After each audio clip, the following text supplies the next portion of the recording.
Korean Mafia boss desperately hired a black lady as his bodyguard. She took down 15+ assassins in one night. Part 2. The silence after violence has its own weight. Jin Hyuk's compound stood eerily quiet the morning after the full moon massacre. 15 professional assassins lay in secured rooms throughout the estate, all alive, all broken in different ways, all united by a singular fear of the woman who had defeated them. Jin's remaining security personnel whispered among themselves.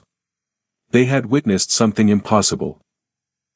One woman dismantling an elite kill team without taking a single life. The rumors spread like wildfire through Seoul's underworld. The Black Lady wasn't just good. She was something else entirely.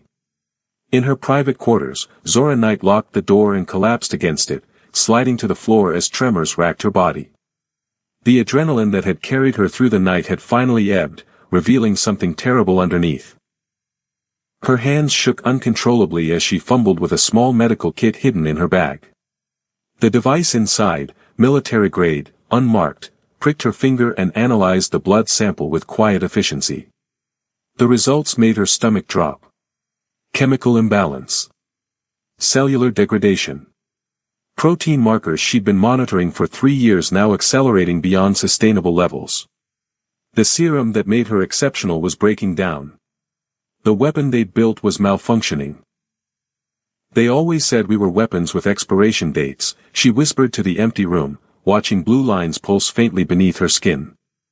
I just didn't think mine would come so soon. She closed her eyes, remembering the warning from her last handler before she disappeared. Black units weren't built to last. 09. You've got 5 years from your last complete treatment, maybe 6. Then your systems start to collapse. 3 years had passed since she'd escaped Phantom Unit. 3 years of carefully rationing stolen stabilizers, of monitoring her deterioration, of existing in that precarious space between superhuman and time bomb. The tremor passed. She packed away the diagnostic unit, splashed cold water on her face, and straightened her clothing. No one could know. Especially not Jin Hyuk, who had already seen too much of what she could do, and who had been looking at her differently since the attack. With something beyond respect or gratitude. Something dangerously close to hope. If you've ever thought you'd see the warning signs before everything fell apart, think again. The people who wait to act always regret it later. Subscribe now before her body count includes herself. Anyone who won't, drop your excuse in the comments and own it before the clock hits 0. Jin Hyuk sat alone in his private study, surrounded by files and digital displays showing security footage from the night of the attack. He watched.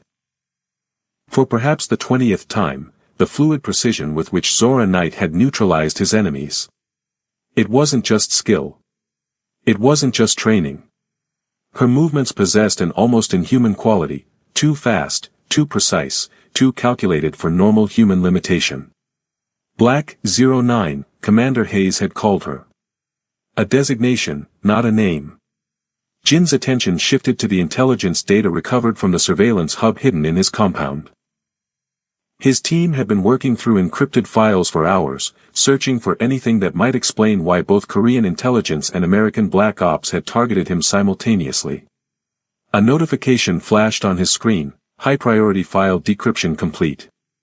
Jin opened the folder, expecting financial records or political connections that might have triggered the coordinated attack. Instead, he found a project codename that stopped his breath, Nightshade. The document bore a corporate logo he recognized instantly, Hyuk Technologies. His father's company. The research and development arm of the family empire that Jin had inherited at 19 when his father died unexpectedly of heart failure.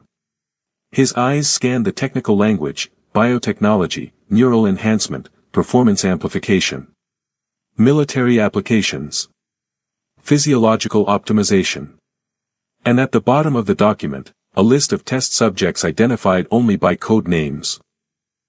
Black 01 through Black 09. Jin's mouth went dry. He clicked through file after file, each revelation worse than the last. Hyuk Technologies hadn't just developed conventional weapons. It had helped create human ones.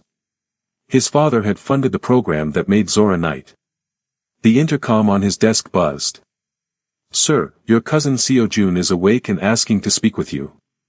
Jean closed the files, his expression hardening into something cold and focused. "Tell him I'm coming." Seo-jun occupied a secure medical room in the East Wing, his shoulder heavily bandaged where Commander Hayes' bullet had struck him. Despite the injury and painkillers, his eyes were alert when Jean entered, watchful in that particular way that suggested he was calculating advantages even from a hospital bed. "Cousin," Seo-jun greeted him, attempting to sit up straighter. "I hear we survived the night thanks to your new bodyguard." Jean remained standing, studying his cousin with new suspicion. "Did you know about Project Nightshade?" The brief flicker in Seo-jun's eyes confirmed everything before he could compose his expression. "Ah. You found those files. Answer the question." Seo-jun sighed, settling back against his pillows. "Yes. Not everything, but enough. Uncle kept certain projects compartmentalized, even from family. Tell me what you know about Black 09. A humorless smile crossed Seo-jun's face. "Your father believed in creating the perfect soldier. One that would eventually protect the Hyuk dynasty when enemies became too powerful. Black 09 was his crowning achievement." "She has a name," Jean said, voice dangerously soft. "Zora Knight." "Names are for people," Seo-jun replied dismissively. "She was built, not born." Jin's hand moved before he consciously decided to strike, gripping his cousin's injured shoulder with precise pressure. Seo-jun gasped, color draining from his face. "Careful, cousin," Jin warned, releasing his grip. "You're speaking about the woman who saved all our lives last night. Show appropriate respect." Sweat beaded on Seo-jun's forehead as he nodded quickly. "Of course. My apologies." Jin stepped back, controlling his unexpected anger. "Everything you know about the program. Now." Through pained breaths, Seo-jun explained what he understood, that Hyuk Technologies had partnered with American military research divisions to develop enhanced soldiers. That Jin's father had invested heavily in the program with the understanding that the Hyuk family would receive priority access to the technology and possibly a dedicated operative for protection. The Americans took most of the successful subjects, Seo-jun concluded. "Your father was disappointed. He believed we'd been cheated out of our investment." "Investment," Jin repeated, the word bitter in his mouth. "You mean the people they transformed into weapons?" Seo-jun's expression suggested he didn't understand Jin's moral objection. "It was business. Cutting-edge technology that would have given us an advantage over every rival family in Asia.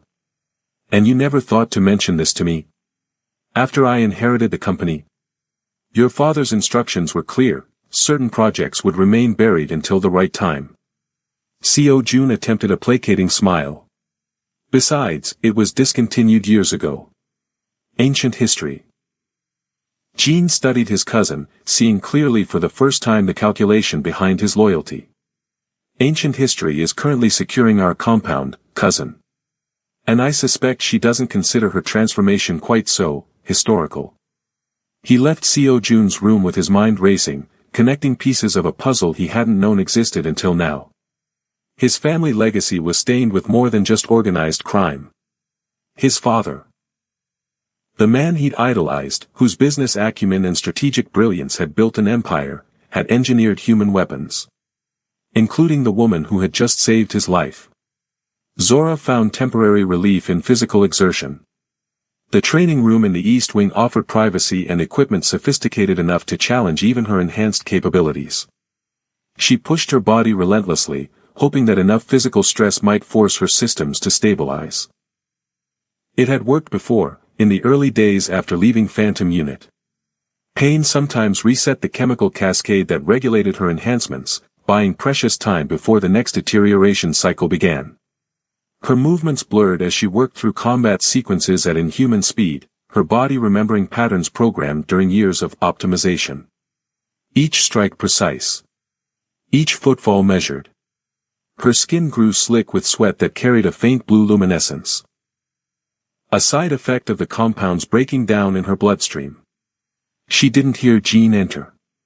Didn't sense his presence until she completed a spinning kick and found him standing by the door, expression unreadable, a tablet in his hand. Zora stilled, instantly aware of how abnormal her performance would appear to ordinary eyes. How much she had revealed without intending to. "You need to rest," Jean said, his voice carefully neutral. "After last night." "I'm fine," she cut him off, grabbing a towel to wipe away the telltale sweat. "Just maintaining readiness." Jean stepped fully into the room, closing the door behind him. "We need to talk, Ms. Knight. Or should I call you Black 09? The designation froze her mid-motion. She turned slowly, eyes narrowing as she registered the tablet in his hand. "Where did you hear that name?" Instead of answering, Jean set the tablet on a bench and pulled up a document.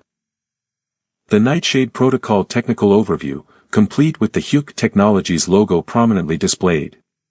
"My father's company built the technology that made you," Jean said quietly. "Did you know that when you took this job?" The revelation hit Zora like a physical blow. She had known Hugh Technologies was one of several corporate partners in the program, but not that it belonged to Jin's family. Not that her current employer was the son of one of her creators. "No," she answered honestly, keeping her voice steady despite the anger building in her chest. "I knew the company name. Not the connection to you. So this is coincidence. You appearing at exactly the moment I needed protection." "I don't believe in coincidence," Zora replied coldly. "But I also don't believe in fate. I took this job because I needed work that matched my skills. Nothing more." Jean studied her with that penetrating gaze that seemed to see too much. "These files explain a great deal about your abilities last night. About how one person could neutralize 15 elite operatives without killing them. You're telling me the man you worshipped made me a machine," Zora said, bitterness seeping into her voice despite her control. "I didn't know," Jean insisted, genuine distress breaking through his composed exterior. "That's the problem, none of you ever do until the ghosts start breaking down." Her hand trembled violently as she spoke, the involuntary movement betraying the deterioration she'd been hiding. Jean noticed immediately, his focus sharpening. "You're sick." "I'm not sick," she corrected harshly. "I'm malfunctioning. There's a difference." She turned away, intending to leave before revealing more weakness, but her body betrayed her. The room tilted sharply as her vision fractured into prismatic fragments. Her legs buckled, systems misfiring as the chemical imbalance spiked through her central nervous system. Jean moved with surprising speed, catching her before she hit the ground. His arms were unexpectedly strong, his grip secure as he lowered her carefully to the floor. "I'm calling my physician," he said, reaching for his phone. Zora grabbed his wrist, her grip tight enough to make him wince. "Not a normal doctor. Won't help. Need someone who understands the program." For the first time, genuine fear crossed Jean Hugh's face, not for himself, but for her. The expression was so unexpected, so at odds with the cold crime lord she'd been hired to protect, that Zora felt something shift between them. A boundary dissolving that neither had acknowledged existed. "I know someone," Jean said, his free hand unconsciously brushing sweat-dampened hair from her forehead. "A former researcher who worked with my father. He'll be discreet." Zora wanted to refuse, to maintain the independence that had kept her alive since escaping Phantom Unit. But the reality of her deteriorating condition couldn't be ignored. Without help, without stabilizers, her remaining time would be measured in weeks, not months. She released his wrist and nodded once, the motion sending fresh pain cascading through her skull. "Fine. But no hospitals. No records." "Agreed," Jean said, already sending a secure message on his phone. "Can you walk?" Zora forced herself to her feet through sheer will, refusing his offered assistance. "I've fought through worse," she said, though the effort left her visibly strained. "Just lead the way." As they left the training room, Zora caught sight of her reflection in a wall of mirrors, her eyes unnaturally bright, veins visible beneath her dark skin with a faint blue phosphorescence. The ghost was showing through the human shell. Time was running out faster than she'd calculated. The question was whether Jean Hyuk would prove to be her salvation or the final inheritor of the system designed to use her until nothing remained. Dr. Min arrived within the hour, a thin, precise man in his 60s with the careful movements of someone accustomed to handling dangerous materials. Jean had installed Zora in a secure room in his private wing, away from curious eyes and potential security breaches. The doctor asked no questions about why a Korean crime lord was concerned with the health of an American woman with military enhancements. He simply unpacked sophisticated equipment from an unmarked case and began his examination with methodical efficiency. Jean watched from the doorway, his expression returning to the unreadable mask he typically wore in business negotiations. Only the tension in his shoulders betrayed his concern. After 30 minutes of tests, blood analysis, neural response monitoring, cellular degradation mapping, Dr. Min's face grew increasingly grave. He spoke quietly to Zora in terms only someone familiar with the Nightshade protocol would understand, then turned to address Jean. "May I speak freely?" he asked, glancing between them. Zora nodded once. "He knows about the program. Tell him everything." Dr. Min's clinical detachment slipped, revealing momentary compassion before his professional demeanor returned. The Nightshade protocol was designed with a terminal feature, what the developers called a sunset clause. The enhanced cellular structure begins to break down after approximately 7 years without specific treatment. Why build in failure? Jean asked, his voice hard. Control, Dr. Min and Zora answered simultaneously. The doctor continued, the subjects required regular treatments to maintain stability. Without them, the enhancements that made them exceptional begin to turn against their own biology. It ensured compliance and prevented rogue operatives from remaining effective if they escaped oversight. And you've been without these treatments for how long? Jean directed the question to Zora. 3 years, she answered flatly. I've been administering modified stabilizers from supplies I took when I left. But they're running out, and the effectiveness is diminishing with each dose. Dar. Min nodded gravely. The deterioration is accelerating. The modified stabilizers have slowed the process but not halted it. Without the complete treatment protocol. He hesitated. How long? Zora pressed, her voice steady despite the death sentence she knew was coming. 3 months, he replied. Perhaps 4 if we can synthesize a partial stabilizer from the samples I've taken today. But without the original formula. He left the implication hanging. Jean stepped fully into the room, his decision visibly made. And a complete cure. Is it possible? Dr. Min considered this carefully before answering. Theoretically, yes. We would need the original formula, the complete Nightshade protocol documentation. But those records would be classified at the highest levels. Where would they be kept? Jean asked. 2 places, the doctor replied. Phantom Unit secured archives, which would be nearly impossible to access. And he glanced at Jean with visible hesitation. And where else? Jean prompted. Your father's personal research vault, Dr. Min finally admitted. He insisted on maintaining complete records of all projects Hyuk Technologies funded, regardless of classification level. It was unusual, but given his connections, the military partners accommodated his demands. Jean absorbed this information silently, the implications crystallizing in his mind. His father. The man who had taught him about honor, about responsibility to family, had kept secret records of human experimentation. Had helped create weapons like Zora, only to build in their destruction as a control mechanism. Where is this vault? Jean asked. Sir, I don't think. Where? Jin's voice carried the quiet authority that had made him feared throughout Seoul's underworld. Dr. Min straightened slightly. I don't know the exact location. Your father was extremely secretive about his private archives. But there were rumors among the research division about a facility on Jeju Island, disguised as a private retreat. Jean nodded once, decision made. Prepare whatever treatment you can with the samples you have. Buy us as much time as possible. I'll find the vault. Zora, who had been silently processing her prognosis, finally spoke. Why are you doing this? You've known what I am for less than a day. Your family helped create me, then built in my destruction. Why try to save what was designed to break? Jean met her gaze directly, something unspoken passing between them, a recognition, perhaps, of how their fates had become intertwined beyond employer and protector. Because my father's legacy is my responsibility, he said finally. And because you chose to protect me when you could have let me die.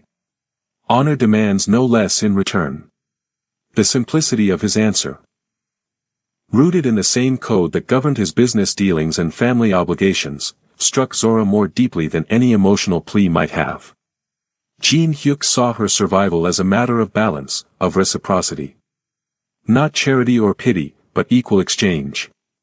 For someone who had been treated as property for most of her life, this recognition of mutual obligation represented something she had rarely experienced, respect.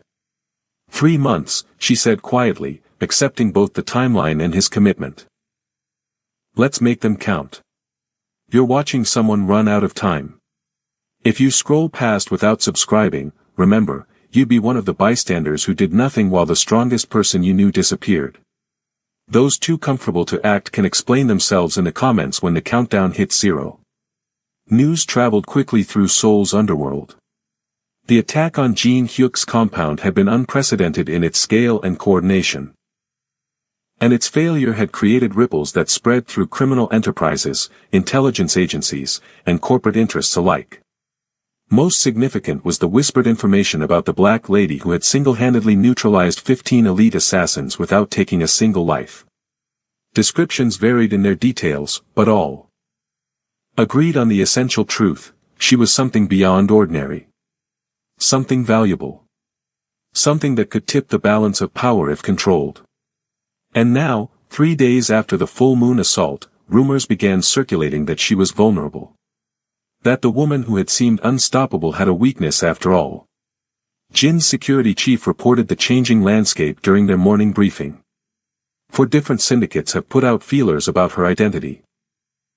2 have offered alliances in exchange for shared access to her skills. And our sources in the police department indicate unusual interest from foreign intelligence services. And Hayes? Jean asked, referring to the American commander who had led the attack. Released through diplomatic channels, the security chief replied, frustration evident in his voice. Our government contacts indicate pressure from the highest levels. He left Korea yesterday, officially. And unofficially? No confirmation of departure. He could still be operating in country with deniable assets. Jean absorbed this information silently, calculating implications and risks. The equation had changed drastically now that he understood Zora's condition and his family's connection to it. What had begun as a simple security arrangement had evolved into something far more complex, a reckoning with his father's legacy and a race against biological time. Double the security details at all properties, he ordered. Restrict information about Ms. Knight's condition to our inner circle only. Anyone discussing her status outside secure channels will be considered compromised. His lieutenant nodded, recognizing the severity in Jin's tone. And Ms. Knight herself? She's requested access to our weapons cache and transportation resources. Jean frowned. For what purpose? She didn't specify, sir. But she's been studying the Nightshade files you recovered, focusing on names and locations of former research personnel. Suspicion bloomed in Jin's mind, not of betrayal, but of Zora taking matters into her own hands. Of pursuing a solution independently rather than waiting for his resources to locate his father's vault. Where is she now? He asked. In her quarters, sir. She's declined medical monitoring for the past 12 hours. Dar. Min is concerned about the effectiveness of the stabilizer he synthesized. Jean dismissed his security team and made his way to Zora's quarters in the East Wing. He knocked once, receiving no response. After a moment's hesitation, he overrode the security lock with his master code, an invasion of privacy justified by medical concern. The room was empty, the bed untouched. On the desk lay a single handwritten note. Some ghosts should stay buried. Thank you for showing me what it means to protect something that matters. Jin's hand clenched around the paper, a rare spike of emotion breaking through his controlled exterior. She had fled his protection to pursue her own solutions, or perhaps to ensure her deterioration wouldn't endanger his operation. Either way, the result was the same.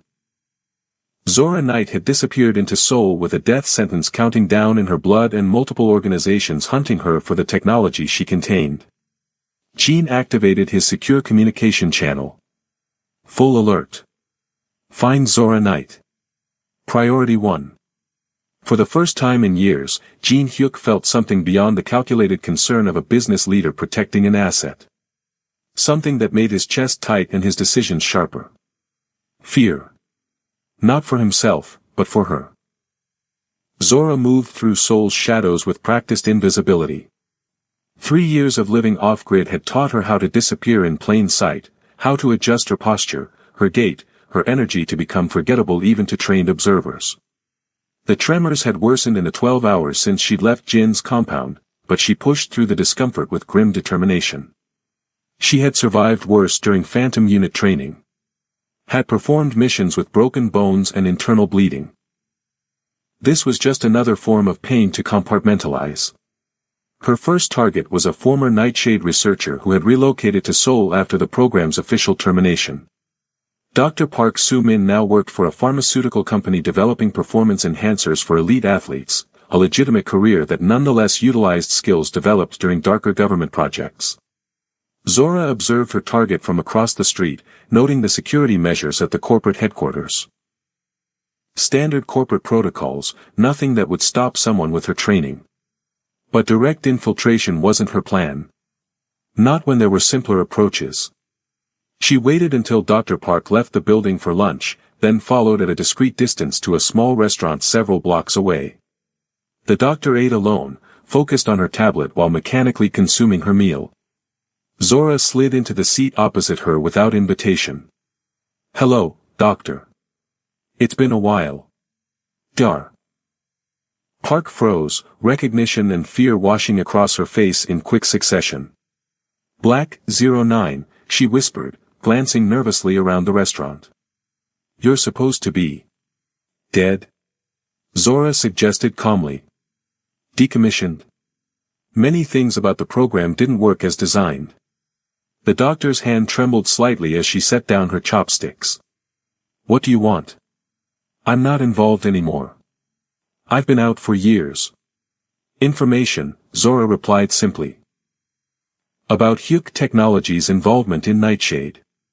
Specifically, their private research archives. Dr. Park's expression shifted subtly, surprise replacing fear. You don't know. After all this time. Know what? The doctor leaned forward, voice dropping to a near whisper. Jin Woo Hyuk wasn't just a financial partner. He was the primary architect of the neural enhancement protocols. The Americans provided the delivery systems and training protocols, but the core technology.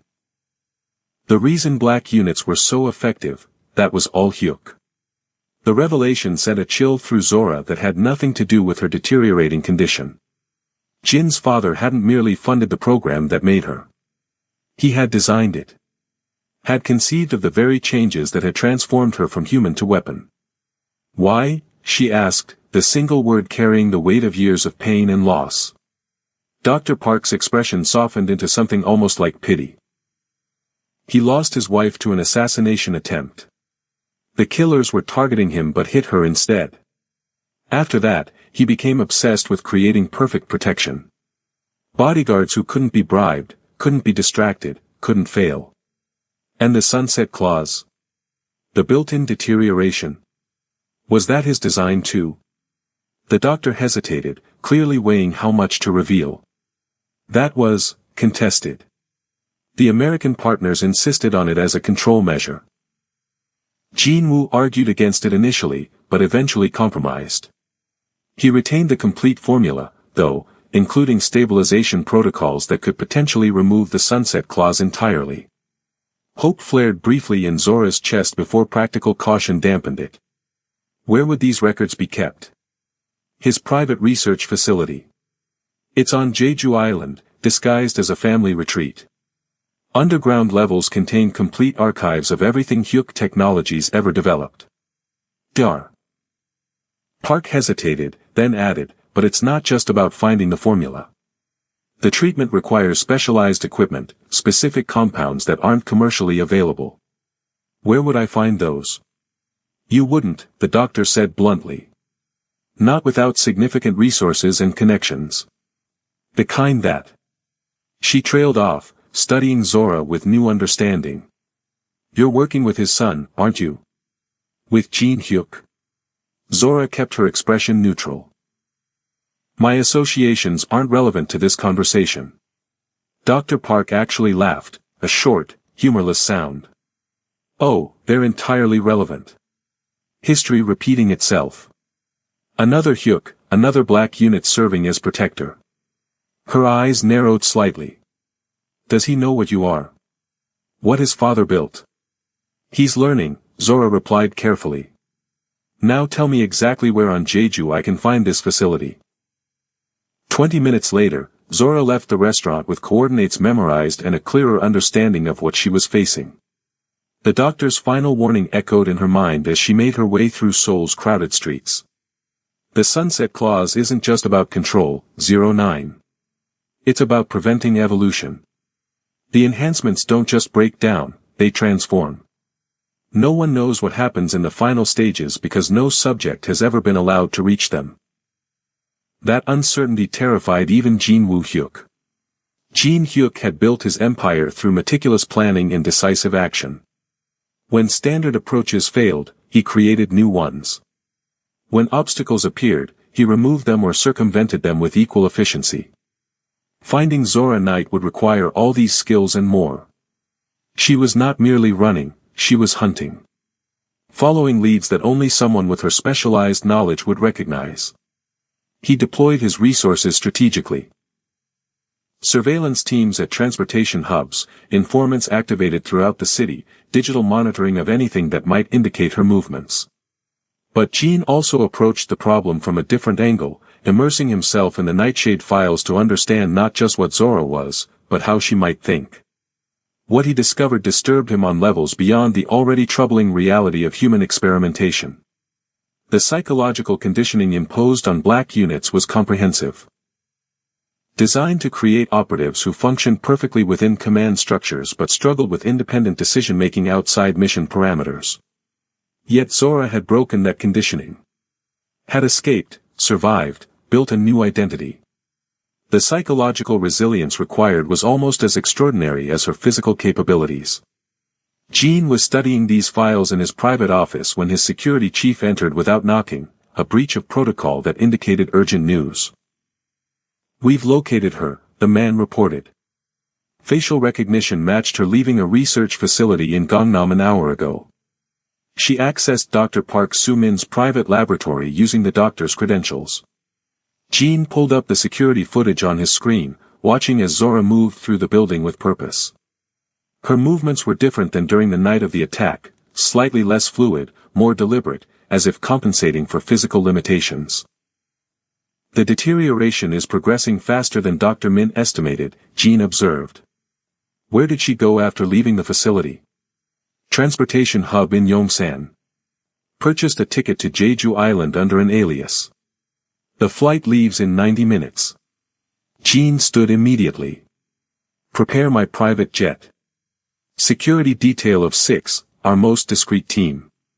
And contact Dr. Min. We'll need him on Jeju. As his team mobilized with practiced efficiency, Jean returned to the files on his desk. One particular document had caught his attention, a psychological assessment of Black 09 conducted shortly before her disappearance from the program. The final note from the evaluating psychologist stood out starkly. Subject demonstrates concerning levels of autonomy and ethical reasoning beyond programmed parameters. Recommended for immediate recalibration or decommissioning. The combination of enhanced capabilities with independent moral framework represents unacceptable risk to operational security. In clinical language, the report described what Jean had recognized instinctively during their brief association: Zora Knight wasn't just physically exceptional. She had somehow retained her humanity despite everything designed to strip it away. Now that humanity was driving her to Jeju Island, to the heart of his father's secret legacy. To the place where answers waited, along with dangers neither of them fully understood. Jean secured the files and prepared to follow her. Not as her employer. Not even as the son of her creator. But as the one person who might understand the burden of legacies imposed rather than chosen. The Hyuk family retreat on Jeju Island presented a study in deliberate contrast. Traditional Korean architecture blending seamlessly with modern security features, natural beauty surrounding carefully designed defensibility. To casual observers, it was merely an exclusive private estate. To those who knew what to look for, it was a fortress disguised as a sanctuary. Zora approached from the less monitored northern perimeter, where volcanic rock formations provided natural cover for her approach. The tremors had worsened during her journey, requiring a double dose of Dr. Min's synthesized stabilizer just to maintain basic motor function. Even so, her movements lacked their usual fluid precision. Time was running out faster than anticipated. The doctor's warning about transformation rather than simple deterioration added urgency beyond her personal survival. If something was evolving within her, something beyond the original Nightshade protocols, understanding it became crucial. Security systems yielded to her expertise, not easily, but inevitably. Jean Woo-hyuk had designed impressive protections, but had also inadvertently trained his perfect infiltrator through the very program he'd created.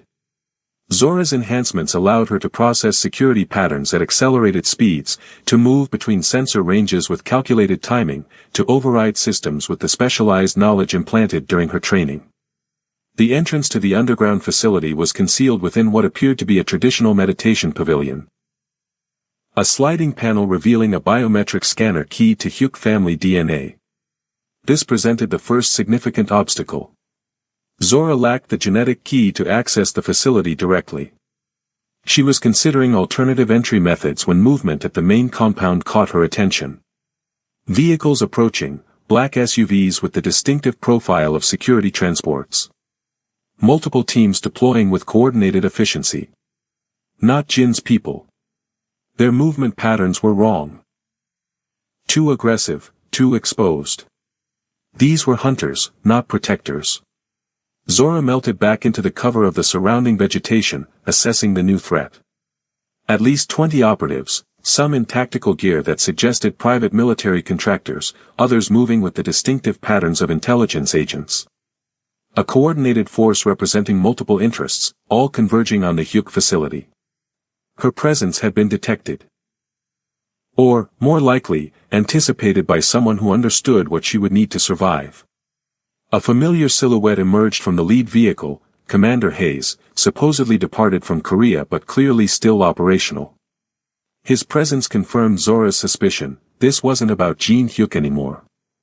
This was about recovering Black 09 and the technology she contained. The compound security systems activated in response to the intrusion, automated defenses deploying with unexpected intensity. Jean Woo-hyuk had protected his research with lethal measures that his son might not even know existed. Gunfire erupted as Hayes' team engaged with the defensive systems. The chaos provided cover, but also accelerated Zora's timeline. Once Hayes secured the compound, accessing the underground facility would become nearly impossible. She needed to move now, despite lacking the genetic key for direct access. Fortune, or perhaps fate, intervened in the form of a sleek helicopter approaching from the south. Unlike the tactical force already engaging the compound's defenses, this arrival maintained distance, setting down at a secondary landing zone beyond the main security perimeter. Even from a distance, Zora recognized Jean Hyuk's profile as he exited the aircraft, accompanied by a small security detail and what appeared to be medical personnel. Two paths lay before her. Continue her independent infiltration, facing increasing odds of failure as multiple forces converged on the facility, or ally with the son of her creator, the man whose family legacy had both made and broken her. The decision crystallized with unexpected clarity. Survival was no longer the sole objective. Understanding was. And for that, she needed access only Jin Hyuk could provide. As gunfire intensified at the main compound, Zora moved through the cover of native vegetation toward Jin's position, her approach silent despite the tremors that threatened her coordination. His security detail detected her seconds before she emerged, weapons raising before Jin himself recognized her and ordered them to stand down. "You're getting predictable," Jin observed, though relief briefly softened his typically impassive expression. "Following family ghosts to Jeju." "You're the one who arrived by helicopter in the middle of a firefight," Zora countered. "Not exactly subtle." "Haze?" Jin asked, nodding toward the distant compound where tactical teams were now breaching the main building. "And friends. Multiple agencies, multiple interests. All focused on your father's research." She gestured toward the meditation pavilion she'd been examining. "The entrance to the underground facility is there. Biometric security keyed to Hyuk DNA." Jin's eyes narrowed slightly. "How convenient that I happen to have some." "Almost like your father planned for this scenario," Zora agreed. "Though I doubt he anticipated me being the one accompanying his son." Dr. Min stepped forward from behind Jin's security detail, medical concern overriding protocol. "Your condition has deteriorated significantly," he observed, noting the subtle tremors in Zora's hands, the unnatural brightness in her eyes. The synthesized stabilizer should have maintained baseline function for at least another week. "Accelerated degradation," Zora confirmed tersely. "Or something else entirely. Either way, the clock's running faster than calculated." Jin made a rapid decision, signaling his security team. Two-part approach. Security team creates a diversion at the main compound, drawing Hayes' attention. Meanwhile, we access the underground facility and secure the research. As his team coordinated the tactical response, Jin turned to Zora. "Can you still fight if necessary?" The question carried no judgment, no doubt, just practical assessment of capabilities before entering a potentially hostile situation. Zora met his gaze directly. "Not like before. Not with the same consistency. But I'm still functional." "Functional," Jin repeated, a hint of something like sadness touching his expression. "Is that how you see yourself? A function rather than a person?" The unexpected philosophical question caught Zora off guard. "It's what I was designed to be. Yet you escaped. Built a new identity. Made choices no mere function could make." Jin's perception cut too close to truths Zora rarely acknowledged even to herself. "Whatever they built you to be, you've become something else entirely." Before she could respond, gunfire intensified at the main compound as Jin's security team engaged, creating the promised diversion. Jin nodded toward the meditation pavilion. "Let's find out what my father was really building all those years ago." The biometric scanner recognized Jin immediately, panels sliding open to reveal a sleek elevator that descended deep into the volcanic rock beneath the island. As they dropped below ground level, leaving the sounds of conflict behind, Zora felt something shift in the air, a stillness, a sense of boundary being crossed. The facility that greeted them when the elevator doors opened was unlike anything Zora had expected. Not a sterile laboratory or hardened bunker, but a space that resembled a traditional Korean library, wood panels, scrolls, and physical books sharing space with advanced technology and harmonious design. "My father's true sanctuary," Jin said quietly, taking in the space with evident surprise. "I never knew this existed." Central computer terminals activated at their approach, responding to Jin's presence with automated protocols. Screens illuminated, displaying file structures organized with meticulous precision. Decades of research cataloged by project, date, and security classification. "Search for Nightshade," Zora instructed, her focus narrowing to the single objective that might extend her rapidly diminishing lifespan. Jin navigated the system with intuitive ease, the interface seemingly designed specifically for Hyuk family access. Within minutes, they located the complete Nightshade protocol documentation, including the stabilization formulas Zora had been seeking. But what they found alongside it transformed their understanding entirely. This can't be right, Dr. Min whispered, reading through the technical specifications with growing disbelief.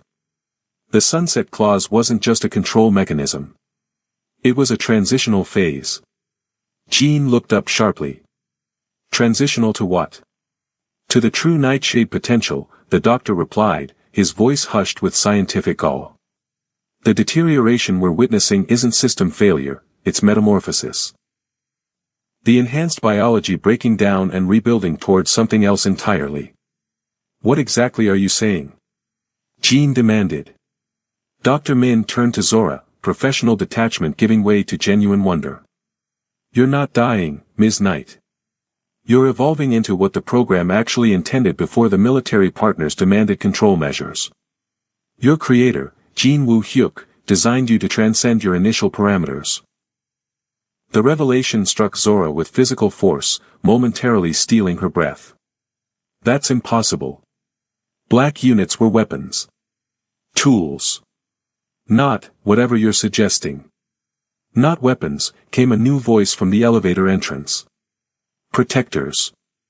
Commander Hayes stood with weapon drawn, a small tactical team securing the space behind him. Blood streaked one side of his face, evidence of the conflict above ground. Step away from the terminals, he ordered. This facility is now under United States government authority. Jin's security detail moved to defensive positions, creating potential crossfire that made any shooting a mutually assured destruction scenario. Jin himself remained calm, positioning himself slightly in front of Zora, protective gesture that didn't escape Hayes' notice. Still playing bodyguard to the asset, Mr. Hyuk? Hayes asked with cold amusement. How does it feel knowing Daddy designed her specifically to keep little princes like you safe? Jean ignored the taunt, addressing the commander directly. You're operating on foreign soil without sanction. This facility belongs to my family. Your family stole proprietary technology, Hayes countered. Black 09 is government property, as is the research that created her. She has a name, Jean replied, voice dropping to that dangerous softness Zora had witnessed during the full moon attack. Zora Knight. And she belongs to no one but herself. Hayes' laugh held no humor. Noble sentiment from a crime lord. But facts are facts. She was built, not born. Designed for a purpose she's currently failing to fulfill. Throughout this exchange, Zora had been silently reviewing the Nightshade documentation displayed on the screen before her. Absorbing information at the accelerated rate her enhancements permitted. What she found confirmed Dr. Min's assessment while revealing something far more personal. You're wrong, she said finally, addressing Hayes directly. About all of it. She stepped forward, deliberately placing herself between Jean and Hayes. Despite the tremors still running through her system, her voice remained steady. The Nightshade Protocol wasn't military in origin. It was Jean Woo-hyuk's personal project. Initiated after his wife was killed in his place. The American military co-opted it, modified it for their purposes, added the control measures that keep subjects dependent. Her gaze held Hayes without flinching. I wasn't built to be your weapon. I was designed to be something beyond your control, which is exactly why you tried so hard to maintain it. Hayes' expression hardened. Philosophical debates about origin don't change current reality. You're degrading. Without proper treatment, which only we can provide, you'll be dead within weeks. No, Dr. Min interjected, scientific certainty overcoming his fear of the armed standoff. That's incorrect. According to these files, the process isn't terminal with proper management. It's transformative. Silence, Hayes snapped. You're interfering with a classified recovery operation. Jean moved with unexpected speed, accessing another section of the database while Hayes' attention was divided.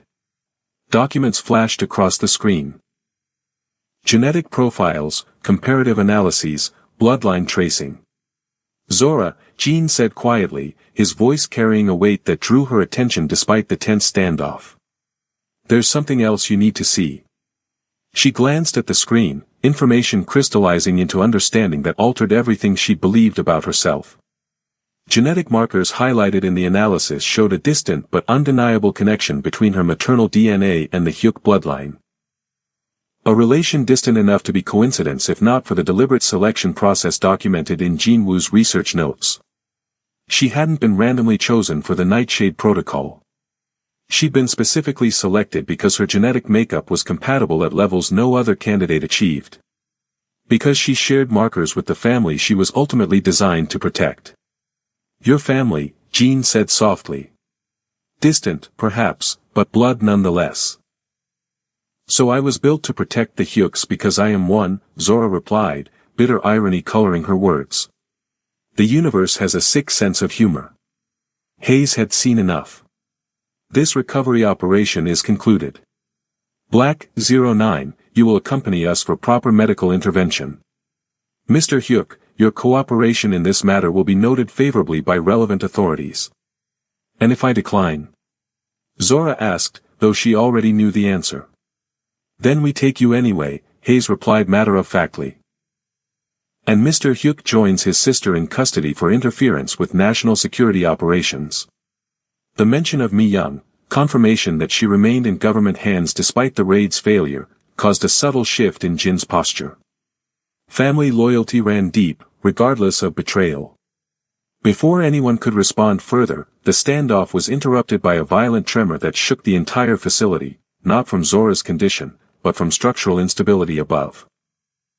The firefight on the surface had apparently triggered dormant security protocols in the compound. Warning lights flashed as the facility's systems registered critical damage. Jinwoo Hyuk had built final failsafes into his sanctuary. If breached by force, the entire structure would self-destruct, burying his secrets beneath tons of volcanic rock. The moment of distraction was all Zora needed. With reflexes still enhanced despite her deterioration, she moved. Not to attack Hayes, but to secure the data they'd come for. Her hand closed around a storage device connected to the terminal, yanking it free as the first explosions rocked the levels above them. Hayes fired, the bullet grazing Zora's arm as she dodged with inhuman speed. Jin's security detail returned fire, creating chaos in the confined space as the facility began tearing itself apart around them. We need to move, Jin shouted over the cacophony, already heading toward a secondary exit indicated on the facility schematic. This place is coming down. Zora followed, clutching the precious data while fighting a new wave of internal tremors that threatened her coordination. Her vision fractured, blue light pulsing at the edges as her system responded to the adrenaline spike with unpredictable intensity. They navigated through collapsing corridors, Jin's security detail covering their retreat while Hayes and his team pursued despite the structural failure. The secondary exit led them to a narrow tunnel cutting through volcanic rock toward the coastline, an escape route Jinwoo had built for worst-case scenarios.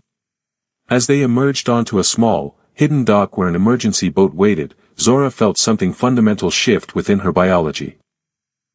The pain that had been building for days suddenly intensified beyond anything she'd experienced during her original transformation. Her knees buckled as blue light visibly pulsed beneath her skin. Zora! Jin was at her side instantly, Dr. Min close behind with medical kit already open. It's happening faster than the files indicated, the doctor said urgently, preparing an injection of the stabilizer he'd brought. The stress, the combat, it's accelerated the process. What process? Jin demanded, supporting Zora's increasingly rigid form. What's happening to her? Before the doctor could answer, Hayes emerged from the tunnel entrance, bloodied but determined, weapon trained on their position. Step away from the asset, he ordered. Final warning. Jin didn't move, his body shielding Zora's convulsing form. You'll have to kill me first. Acceptable, Hayes replied coldly, finger tightening on the trigger. The shot never came. Instead, Hayes froze in mid-motion, eyes widening in shock as an invisible force seemed to hold him in place.